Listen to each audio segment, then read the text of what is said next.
ito na, nandito na siya sa harap natin. Napakaganda. Kung titingnan nyo, ito yung NMAX, tapos ito naman yung Lexi, para siyang anak ng NMAX.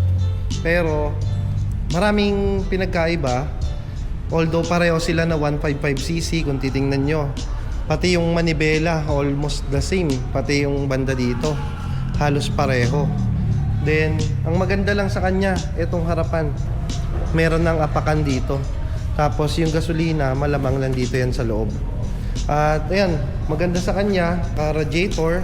Tapos yung pipe niya, halos kapareho din ng pang NMAX Aerox, diba? Ang sukat ng gulong nito, 14. Pero mas manipis yung gulong. Kasi yung sa likod niya is 100/90. Yung harap naman, sukat ng gulong sa harap, 90/90 sa harap. Ayan. Disc brake din, harap. Tapos sa likod naman, brake drum. Hindi siya disc brake. Pero maganda sa kanya, may swing arm. Ito lang yung shock niya.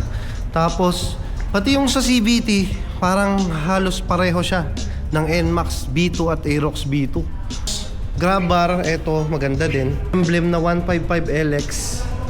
Tapos ito, meron din siyang charging. Maganda sa kanya, USB na mismo. Hindi yung maglalagay ka pa ng lighter. O diba? Tapos meron siyang bulsa. Tapos may lock din yung brake niya. Ayan. O, yung manibela niya, parang pareho ng NMAX din. Magkaiba lang ng fairing. Maganda yung colorway niya, glossy black with matching blue.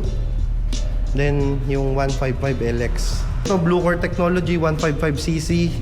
VBA Technology, CVT niya, same ng NMAX Aerox. So ito na muna ang ang update natin sa inyo. Abangan natin, baka meron pang ibang kulay na lalabas dito kay Yamaha Lexi 155.